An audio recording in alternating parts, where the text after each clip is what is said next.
गोविंद का नीली नगर में एक नदी के किनारे खेत था। गोविंद के पिता रघुनाथ महाराज राजपुर के प्रसिद्ध साहित्यकार थे। उसका नाम आसपास के 2-4 गांवों में व्यापारी आलम के सरदार के रूप में प्रसिद्ध था। भोले भाले किसानों को वहां यह कार्यकर्ता मिल जाता था और राजपुर में सभी लोग रघुनाथ महाराज की सुगंध को पहचान लेते थे। प्रातःकाल रघुनाथ नहीं अपने बलिष्ठ गोल मटोल शरीर को चंदन से सजाकर जय नीलकंठ कहते हुए मंदिर जाते। वे सादे हैं लेकिन बहुत गहरे हैं। घेर बेचार पे भेंस, खेतार, वाड़ी और 2-3 गांवों में एक पुरानी ख्याति स्थापित हो गई। आधा कार्यकर्ता, आधा सेठ, गांव के गुरु की तरह और सबको प्यारा, यह धर्मात्मा राजपुर में खुश था और उसके कारण आसपास के 3-4 गांव भी खुश थे। रघुनाथ महाराज ने अपने गोविंद को नगर में पढ़ने के लिए भेजा। गोविंद 4 ने अंग्रेजी का अध्ययन राजपुर की छोटी सीमा में किया, जहां उनकी ख्याति फैली। गोविंद की मां बचपन से ही नहीं थी तो उनमें लाड़ प्यार की बात ही कुछ और थी।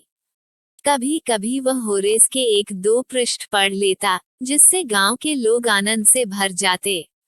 सभी ने उसकी जय जयकार की क्योंकि स्वागत करने वाली मंडली पूरी तरह से अनभिज्ञ थी। गोविंद 4 से अंग्रेजी में उत्तीर्ण। हालांकि उन्हें कक्षा में पदोन्नत कर दिया गया था, लेकिन परीक्षा के जादुई अलगाव को गांव की कीचड़ में नहीं आने दिया गया। उस दिन रघुनाथ महाराज ने बड़ा भोज कराया। हालांकि सब्जी भिंडी थी, अचार चिभाड़ा था और मुंबई की नारंगी मौसमी की तीखी गंध के बजाय ताजे आम की फली और ताजा गन्ने के डंठल थे। एक ही धान के खेत से लाए गए बोर और अनार भी असली होते हैं। ग्रामीण इस फल का भरपूर लुत्फ उठा रहे थे। गोविंद के विवाह के बाद रघुनाथ महाराज अपने पुत्र की बहुत सहायता नहीं कर पाते थे। उसका बूढ़ा शरीर कांप उठा। गोविंद तब 6ठी अंग्रेजी में थे। यहाँ तक शादी के बाद उनका मन पढ़ाई से भी हट गया था, इसलिए उन्होंने अपने वृद्ध पिता के सानिध्य में रहने के लिए पढ़ाई छोड़ दी। अगर न भी दिया होता तो गाड़ी अब रुक जाती। कुछ दिनों बाद रघुनाथ महाराज देवता बन गए और गोविंद और उनके भाई दोनों एक भीड़ भरे घर में रहने लगे। अमर कहानियां। गोविंद का अंग्रेजी का अधूरा ज्ञान और उनके जीवन की अनियमितताएं धीरे धीरे डूब रही थीं। उसे नहीं पता था कि भागीर भी इस गांव में दिलचस्पी रखता है।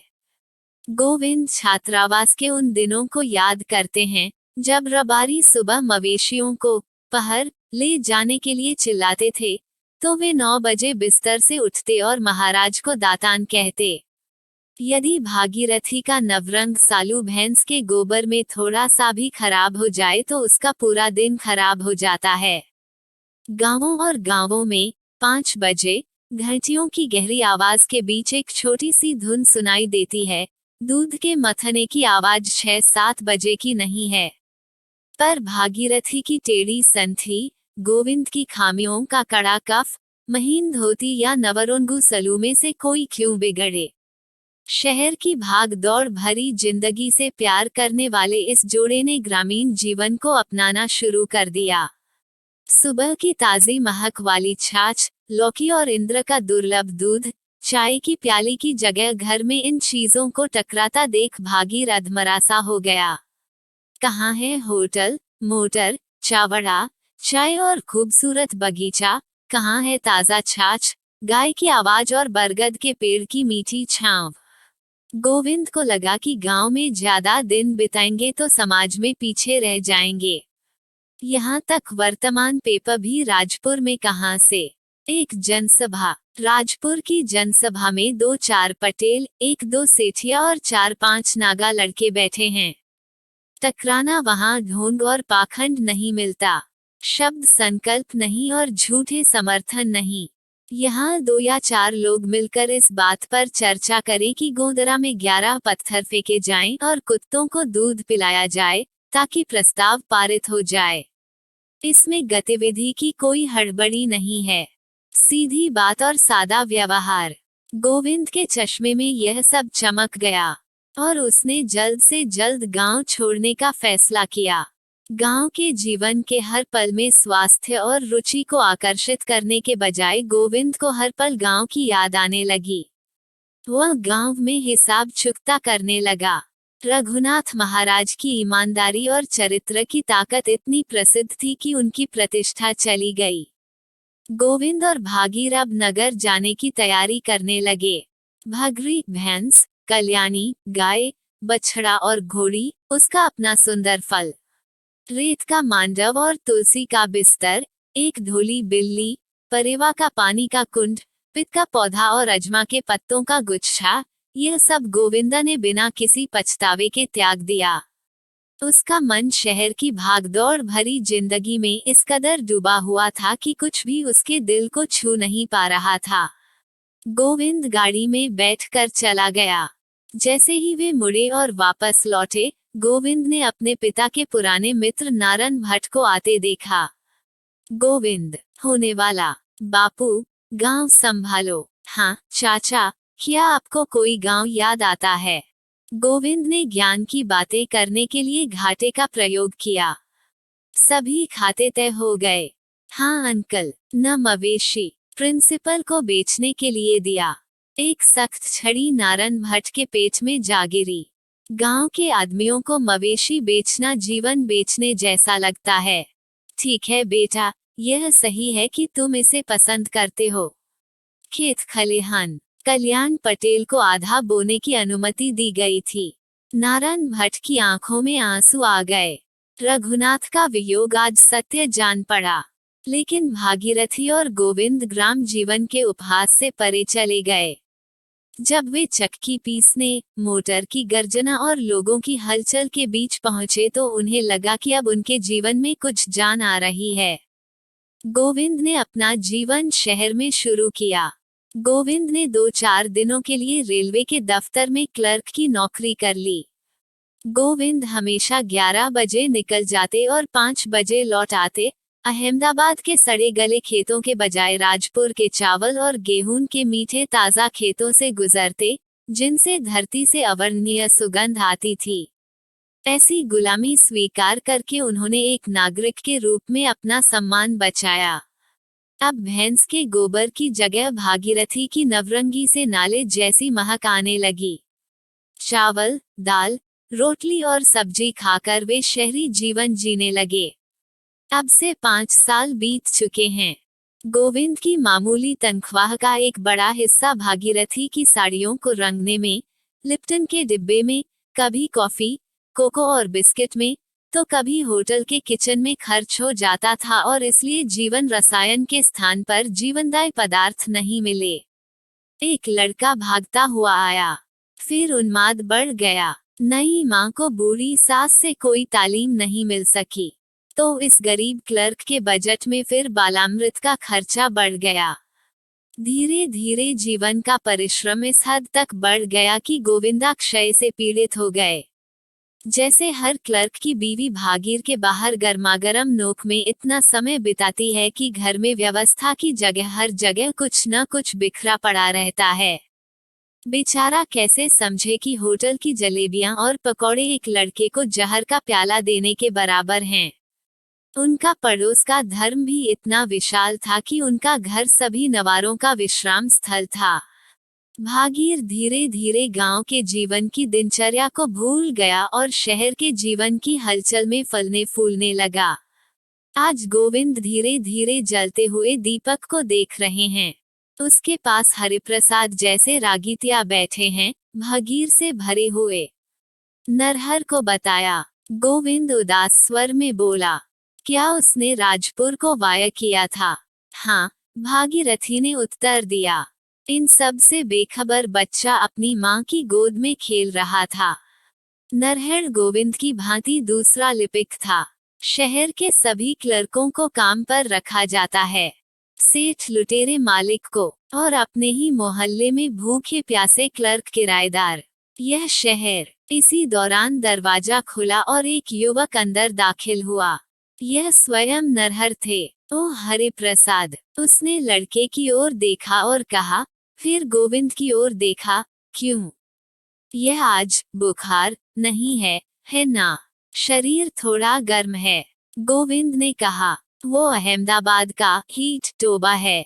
गोविंद को खांसी हुई। नन्हा हरिप्रसाद भागीरथी की साड़ी खींच कर खेलता था। यह तुमने कब किया? आज 2 दिन हो गए। नरहर ने एक कुर्सी खींची और गोविंद के पास बैठ गए। आज का समाचार नहीं जानते थे। यह क्या है? गोविंद ने उत्सुकता से पूछा।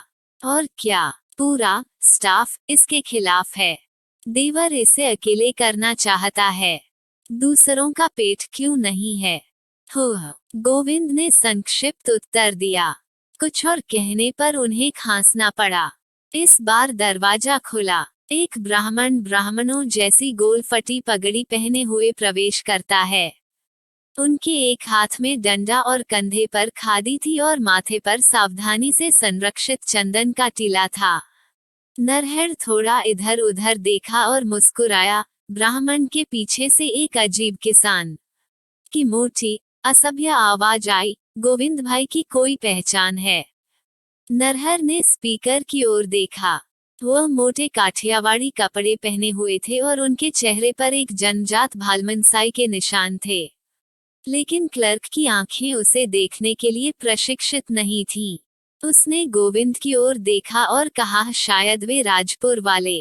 गोविंद दोनों को देखकर उठ बैठा। अरे, चाचा कल्याण पटेल, चलो, भूल गए। उस समय नारायण भट्ट ने खड़ियों को नीचे रखा और आगे बढ़े। हे गोविंद बेटा, तुम्हारा वर्तमान क्या गलत है? नरहर ने सभी को बात करते देखा और धीरे धीरे पीछे हट गया।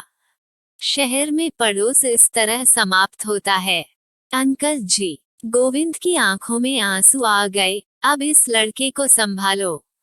अरे क्या हो गया? कल्याण पटेल आओ, गोविंद आओ। कल्याण पटेल आगे बढ़े। अरे भाई, क्या आपको बहुत कुछ करना है? भोला और भाला कनबी ने रुपयों का थैला ले लिया।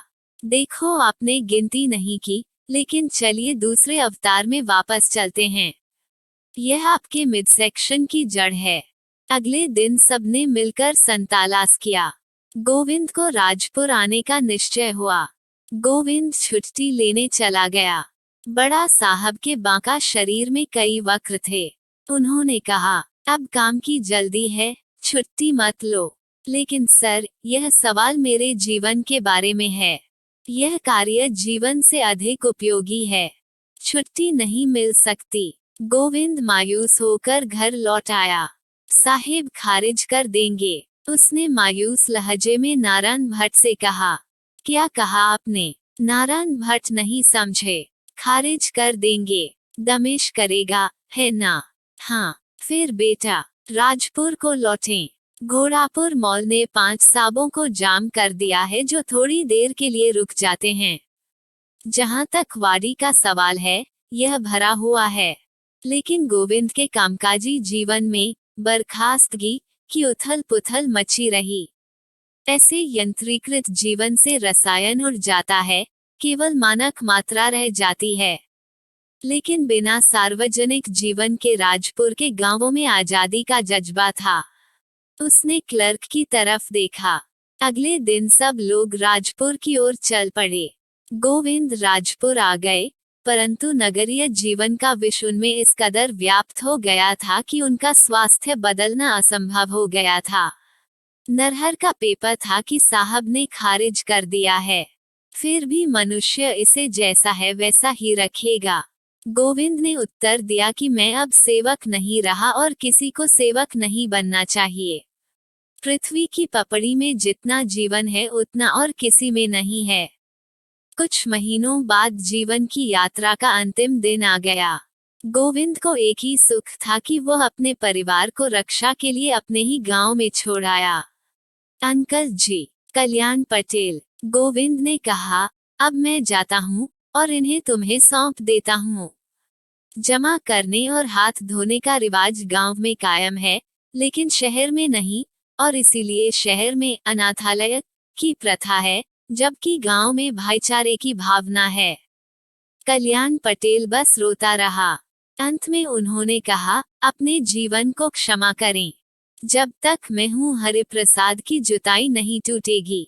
गोविंद ने आंख मारी। अमरकथाओ 2 साल बाद नीला भरचक भागीर से भरे मैदान में खड़ी है। ताजा खुशबू मन भर देती है। श्रावण मास के हल्के बादलों में नीली चट्टानें जलधाराओं की तरह लहरा रही हैं। पहाड़ियों पर रबारी की बांसुरी और करुण रुदन पूरे क्षेत्र को एक अलग ही मोड़ दे रहा है। जब एक युवक 2 बैलगाड़ी में सवार होकर गोविंद के खेत की ओर आता दिखाई दिया। रथ एकदम निकट आ गया। भागीरथी ने युवक को पहचान लिया। ओह नरहर भाई, तो कहो, मेरे चाचा वहां जाते हैं। वो यहाँ से 2 गांव दूर एक गांव में रहते हैं। तुम भी ले रहे हैं क्या? कोई अस्वस्थ महसूस कर रहा है? नरहर ने खांसते हुए उत्तर दिया, बस। और उनका शहरी जुनून सामने आया। मनुष्य को क्षय में मारना और भविष्य में लोगों को दरिद्र बनाना हमारी यंत्रीकृत सांस्कृतिक और 20वीं सदी की उन्नत प्रगति का प्रभाव है। निश्चय ही किसी जाति के लिए दास और हीन होने से अच्छा है कि वह बलवान और जंगली हो। जैसे ही गाड़ी आगे बढ़ी और वापस लौटी, नरहर ने भागीरथी का भोज स्वीकार करने को कहा। भागीर से सीमा की ओर देख रहे हैं। संध्या समय जब दासियां लौटी तो गीत गुनगुना रही थी और चारों ओर रस का प्रवाह हो रहा था। भागीरथी की आंखों में आंसू आ गए। हरि प्रसाद ने देखा। उसका बचकाना स्वभाव तुरंत सवाल करने लगा, बा, तुम क्यों रो रहे हो? अमस्ती बेटा, कोई नहीं, कहता है बेटा, इस प्रकृति की सुंदरता, खेत की आजादी, हरे भरे खेत और जीवन की ताजगी खोकर कोई शहर में मशीनों के मोह में आत्महत्या करने की सीख दे रहा है। क्या गांव भिखारी बन जाएंगे? शहरों को गुलाम बनाया जाएगा? क्या यही इस सभ्यता का लक्ष्य है? डूबती धूप में माँ बेटे राजपुर की ओर चल पड़े। लेखक गौरी शंकर गोवर्धनराम जोशी, धूमकेतु।